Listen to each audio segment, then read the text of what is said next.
तो सीटेट का एग्जाम अब आपका साल में 2 बार हुआ करेगा। जी हाँ, आप लोगों ने सही सुना, सीटेट का एग्जाम जैसे पहले हुआ करता था, अब फिर से आपका सीटेट का एग्जाम साल में 2 बार हुआ करेगा, जुलाई में और दिसंबर में। इस बात को आपके मंत्रालय यानी मिनिस्ट्री की तरफ से मंजूरी मिल गई है, वो भी आपके रिटर्न में। ठीक है, तो सीटेट का एग्जाम आप लोगों ने सुना ध्यान से कि आपका साल में 2 बार हुआ करेगा। उसके अलावा मिनिस्ट्री से मंजूरी मिलने के बाद अब ये जो पूरी की पूरी गेंद है वो पहुंच गई है आपके बोर्ड यानी सीबीएसई के पाले में, और सीबीएसई इस प्रोसेस को अब आपका करने के मूड में पूरा लग गया है। और देखिए, जो सीबीएसई जो बोर्ड है, खासकर जो आपके पड़पड़गंज वाली यूनिट है जहां पर आपका सीटेट से संबंधित सारा काम होता है, तो जो उनका वहां पर जो स्टाफ रहता है, ठीक है, तो स्टाफ जैसे कोई भी पेपर आ जाता है तो स्टाफ को फ्लक्चुएट करते रहते हैं, अपने स्टाफ को उसमें लगा दिया, फिर कोई दूसरा पेपर आया, फिर थोड़ा सा उसमें अपना शिफ्ट करते रहते हैं। तो अभी जैसे इनके सामने अगला टास्क आ रहा है जुलाई का, ठीक है, तो जुलाई का जैसे अगला इनके सामने टास्क आ रहा है, तो जैसे जुलाई का टास्क आ जाएगा तो अपने स्टाफ को फिर इसमें लगा देंगे।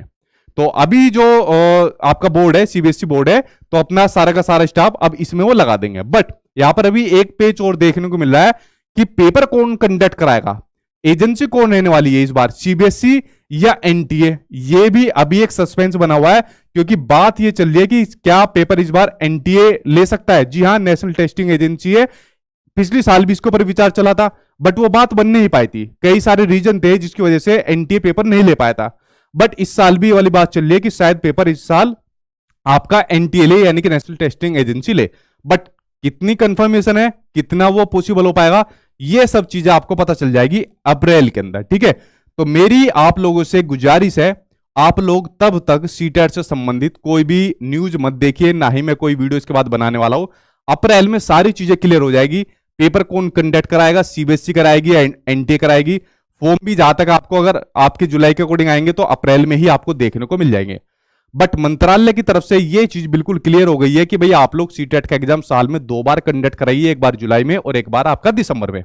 तो सारी चीजें कंफर्म हो जाएगी कुछ समय के बाद, यानी अप्रैल में आपकी सारी चीजें कंफर्म हो जाएगी सीटेट के एग्जाम से संबंधित। ठीक है, तो ये सारी चीजें मैंने आपको बता दी, थोड़ा सा वेट और करिए, अप्रैल में सारी चीजें क्लियर हो जाएगी और सब चीज ठीक ठाक रहा तो अप्रैल में ही आपको फॉर्म देखने को मिल सकते हैं। ठीक है, और बाकी मंत्रालय की तरफ से उन्होंने बिल्कुल स्पष्ट क्लियर कर दिया कि भाई साल में 2 बार पेपर कराइए, ये बात बिल्कुल स्पष्ट क्लियर हो गई है। ठीक है, और बाकी सारी चीजें मैंने बता दिया, अप्रैल में आपकी क्लियर हो जाएगी। इसी को लेकर सीबीएसई और इनके बीच जो है वो बातचीत हो रही है कि जो आपका सीटेट का एग्ज़ाम होगा इस बार, ये नेशनल टेस्टिंग एजेंसी कराएगी या फिर आपकी सीबीएसई कराएगी। ये नेशनल टेस्टिंग एजेंसी आपकी देख सकते हैं, जो कि आपके काफ़ी बड़े बड़े एग्जाम जो है कंडक्ट करवाती है, जैसे कि आपका जेईई मेंस हो गया, सीयूईटी का एग्ज़ाम हो गया, मेडिकल एग्जाम हो गया, सीएसआईआर नेट हो गया, ये सभी एग्ज़ाम जो है ये करवाती है।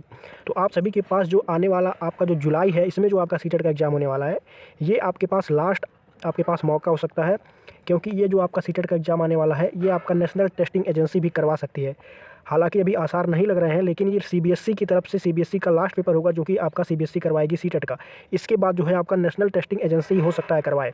ये भी हो सकता है कि जुलाई वाला ही नेशनल टेस्टिंग एजेंसी आपका पेपर करवा दे, मगर अभी बातचीत चल रही है, जैसे ही कोई निर्णय होगा आपको ज़रूर बताएंगे। फिलहाल आप लोग अभी से जो है तैयारी शुरू कर दीजिए, जिनका भी क्लियर नहीं हुआ है, क्योंकि पेपर का लेवल आप देख ही रहे हैं किस तरह का पेपर आ रहा है सीटेट का। मिलते हैं नेक्स्ट वीडियो में, धन्यवाद।